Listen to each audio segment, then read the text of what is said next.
Hey everyone, welcome back to Sara Retires. Look at your paycheck. Somewhere on there is a line that says Social Security, or OASDI, and it's quietly taking 6.2% of everything you earn. Most people have paid into this system for years and could not actually explain how it works if you asked them. So today, I'm breaking down Social Security from the ground up, where that money actually goes, how the government decides what to pay you back, the surprising 90-year history behind the program, and exactly how your monthly benefit gets calculated, with real numbers. By the end of this video, you'll understand this system better than most people ever will, and you'll know exactly which decisions you control that can add hundreds of dollars to your monthly check. I'm Sara. This is Sara Retires. Let's get into it. Where that 6.2% actually goes. Let's start with your paycheck, because that's where this all begins. Every pay period, 6.2% of your wages is withheld for Social Security, and your employer matches it with another 6.2%, so 12.4% total is being contributed on your behalf. If you're self-employed, you're responsible for the full 12.4% yourself, since there's no separate employer to split it with. This tax applies only up to a certain amount of annual income. Earnings above that cap aren't taxed for Social Security purposes, and that cap adjusts most years. Here's the important part. This isn't going into a personal savings account with your name on it, like a 401k. It's flowing into a shared system that immediately pays out to today's retirees, today's disabled workers, and survivors of deceased workers. In other words, the money you pay in this month is very likely being deposited into someone else's bank account within days, not held for you until you retire. The 90-year history you were never taught. To really understand how the system works today, it helps to know how it was built. Social Security was signed into law in the 1930s, in the middle of the Great Depression, as a way to provide a basic safety net for retired and unemployed Americans. It was originally a fairly narrow program. Just a few years later, it expanded to include benefits for spouses, children, and survivors of workers who passed away. In the 1950s, the program grew again. Benefit amounts increased, coverage became close to universal, and a new disability insurance benefit was added for workers who couldn't work due to illness or injury. Then, in 1965, Social Security became linked to health insurance for the first time, with the creation of Medicare and Medicaid, extending coverage to older Americans and low-income adults. In the 1970s, that expanded further to cover people of all ages with disabilities. The last truly major overhaul came in 1983, when Congress adjusted both taxes and benefits specifically to build a large surplus, the trust fund reserve that the system still relies on today. Understanding this history matters because it shows Social Security has always evolved through legislative changes, rather than staying frozen in its original 1930s form. Your Social Security number, more than just a benefit tracker. Here's an interesting side note that most people never think about. Your 9-digit Social Security number wasn't originally meant to be your all-purpose ID. It was designed purely to track a worker's lifetime earnings, so benefits could be calculated accurately.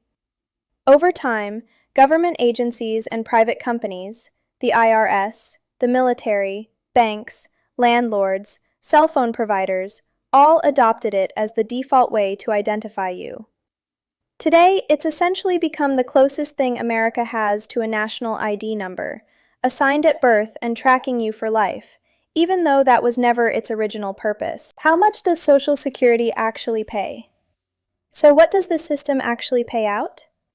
The very first monthly check, cashed in 1940, was for about $23. Fast forward to today, and the average retired worker receives a monthly benefit in the thousands of dollars, adjusted upward over the decades through cost of living adjustments. Nearly 9 out of 10 Americans aged 65 and older receive Social Security benefits, and for a majority of retirees, it's not a small supplement, it's a major source of income, often outweighing 401ks, IRAs, and pensions combined. That's exactly why understanding how your benefit is calculated isn't just trivia, It's one of the most consequential numbers in your entire retirement plan. How your monthly benefit is actually calculated with real numbers. This is the part almost nobody understands, so let's walk through it step by step with an example. Step 1. Your average indexed monthly earnings, AIME. Social Security looks at your top 35 earning years, adjusts each year's earnings for inflation, adds them all together, and divides by 420, the number of months in 35 years. Let's say, for example, your inflation-adjusted lifetime average comes out to a monthly figure in the low 4,000s. That number is your AIME, essentially, your average monthly paycheck over your working life. Step 2. The bend point formula. Here's where it gets interesting. Social Security doesn't just pay you a flat percentage of that number. It runs your AIME through a formula with different brackets called bend points, similar in concept to a tax bracket, but working in your favor. You get a much higher percentage, around 90%, of the first chunk of your AM, a much smaller percentage of the next chunk, and an even smaller percentage of anything above that. This formula is intentionally designed to replace a larger share of income for lower earners and a smaller share for higher earners. It's a built-in progressivity feature most people never realize exists. Step 3. Your claiming age. Even after that formula produces your full benefit number, the age at which you actually start collecting changes everything. You're eligible to start as early as 62, but you'll only get 100% of your calculated benefit if you wait until your full retirement age, which is around 66 to 67, depending on your birth year. If you can hold off even further, all the way to 70, your monthly check keeps growing substantially, often over $1,000 more per month than if you'd claimed at your full retirement age, for the rest of your life. Step 4. Cost of living adjustments, COLAs. On top of all that, your benefit gets adjusted most years for inflation, through what's called a COLA, so your check has some built-in protection against rising prices, though many retirees will tell you it doesn't always keep pace with real-world costs like gas, food, and utilities. Put it all together and you can see why two people with nearly identical careers can end up with meaningfully different monthly checks, simply based on when they chose to start claiming. How the system is funded, and why that matters for you.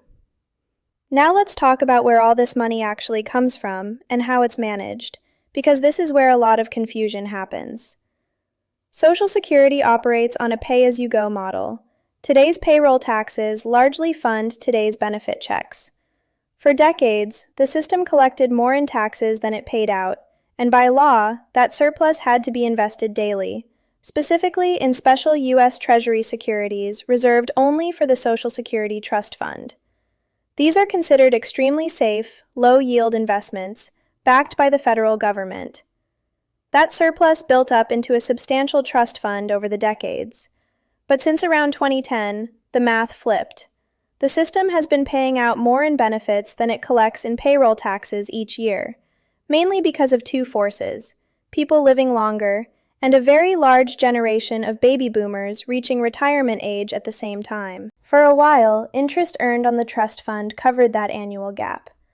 More recently, the system has had to start drawing down the trust fund itself, not just its interest, and that fund, however large in absolute dollars, isn't limitless if nothing changes. Understanding this funding mechanism is important context because it explains why claiming age and benefit formulas matter so much to your own planning. They interact directly with a system that's under real, quantifiable financial pressure. The policy levers that could change this system. Since the system's math doesn't currently balance long-term, lawmakers essentially have two categories of tools available, and most real proposals combine them. On the revenue side, raising the payroll tax rate, or raising, or eliminating, the income cap so higher earners pay Social Security tax on more of their income. On the benefit side, adjusting the benefit formula, gradually raising the retirement age for future generations, or restructuring how benefits are distributed across income levels. There are also more structural ideas that different political perspectives have proposed over the years. Some favor a flatter, more universal benefit paired with lower payroll taxes. Others favor raising taxes specifically on higher earners while protecting benefits for everyone else. These reflect genuinely different philosophies about who should shoulder more of the cost, and it's an area of ongoing, legitimate political debate rather than a settled question. The core takeaway?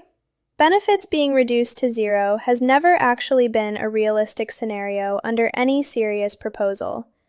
The real debate is about which mix of tax increases and benefit adjustments gets used, and when. What this means for how you plan. So, practically, what should you do with all this information? Understand your own claiming age math. It's one of the biggest levers you personally control. Don't build a retirement plan that assumes zero Social Security income, but also don't build one that assumes it'll cover 100% of what's been promised without any adjustment. And treat Social Security as one part of a broader plan that includes your own savings and investments, not the entire plan. This isn't personalized financial advice. That's a conversation for a licensed professional who knows your full picture. But understanding how the system actually works is something you can walk away with today. Closing plus CTA. If this finally made Social Security make sense, the history, the funding, the math behind your own benefit, that's exactly what this channel is here for. Hit subscribe if you want more breakdowns like this one, because understanding how these systems actually work is half the battle of planning a retirement you're not anxious about. Drop a comment and let me know, what was the part of this that surprised you the most? I read every comment, so I'll see you down there. This is Sara Retires. I'll see you in the next one.